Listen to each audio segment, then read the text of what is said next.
Electors for Kamala Harris and Tim Walz going to be officially casting their votes in the Capitol building in Springfield, Illinois today. Despite that, though, Donald Trump still looks to be inaugurated January 20th after all the state's electors cast their votes. Trump is the projected winner. You got the National Electoral College, but also the popular vote. But in Illinois, a winner-take-all state, all 19 electors are going to vote for Harris and Walz, and that ceremony happening today. It's also going to be met with enhanced security that's been in place for several weeks at the state capitol. Good morning. It's Illinois in Focus Daily. I'm Greg Bishop, and when they're in session at the State House with the center square, that's what I do day in, day out, and bring you those highlights here with Illinois in Focus. So I will be heading to the Capitol to watch what happens with the Electoral College in Illinois, the 19 electors that are set to vote. So clearly you've got an interesting debate that's still happening around the Electoral College. Even U.S. Senator Dick Durbin has introduced a constitutional amendment to get rid of what he called an outdated 18th century tool that merely disenfranchises millions of voters, he claims.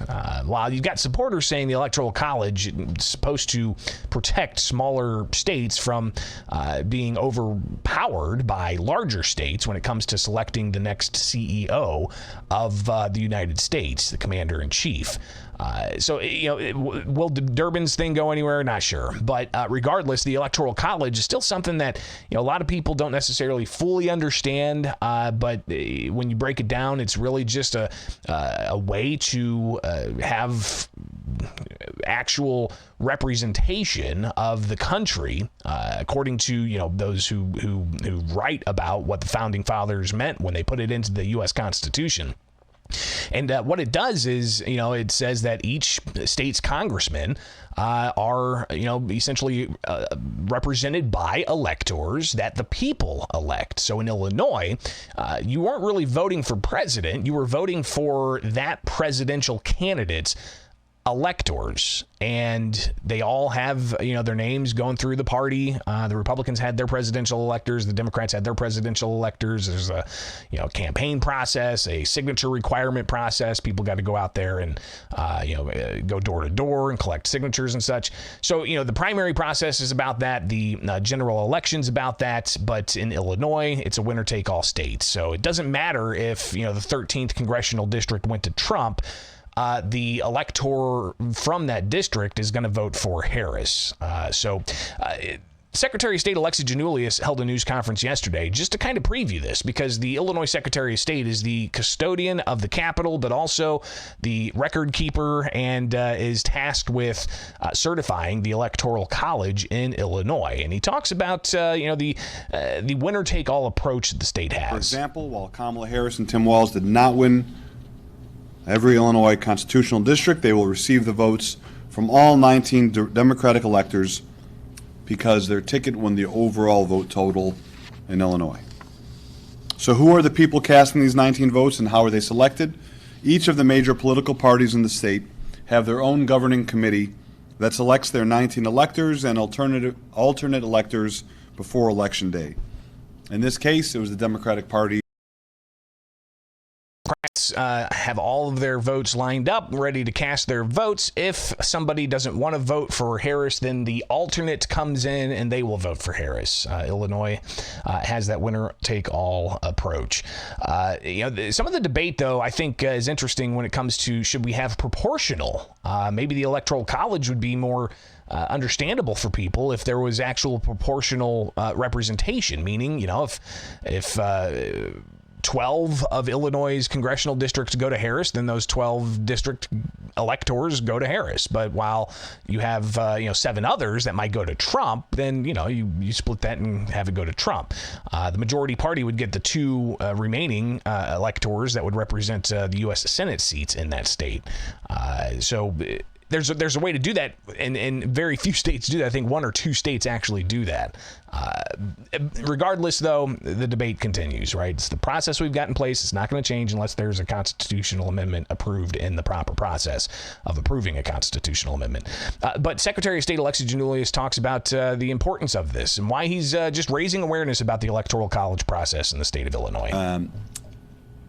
We've been asked why we are doing this, and the truth of the matter is we promised transparency in the process when we ran for this office and every single thing that we do. This is an issue that never came up before 4 years ago after what happened on January 6th. So we believe in transparency. We want to educate the electorate and Illinois residents on how the process works. And someone who is somewhat of a history nerd, I happen to personally love this stuff. So tomorrow is an important day for our democracy. It's a great day for an important day for our democracy. I happen to personally love this stuff.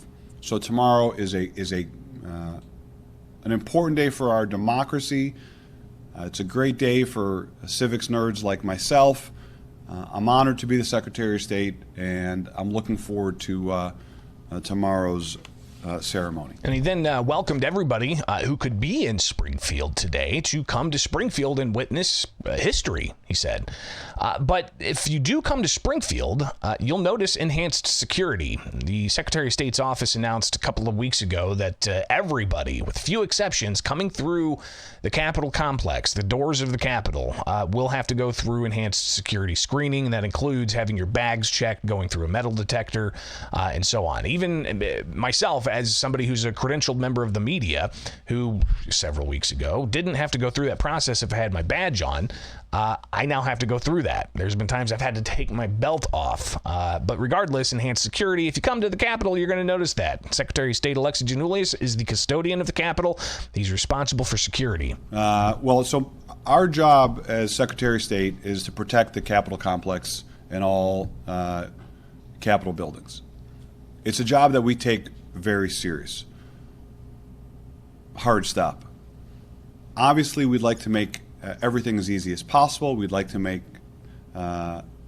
entrance into and exit out of the Capitol as easy and swimmingly as possible. Tragically, those days are gone. We've received numerous threats. We've seen what's happened around the country. I wish it weren't the case. I wish we didn't even have to have metal detectors or security screenings at the Capitol and the Capitol complex, but we live in a world where that's required. I know it's caused some frustration. I know it makes the process a little longer, and I can deal with people who are upset about the process, but what I will not deal with are any lives lost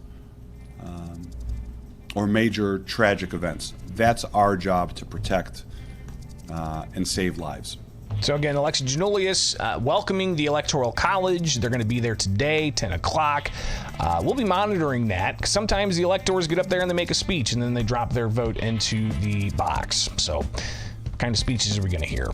It's Illinois in Focus Daily. Wake up with us each and every weekday morning with America's Talking Network. Get the podcast where you get podcasts, Illinois in Focus, and get the headlines at thecentersquare.com.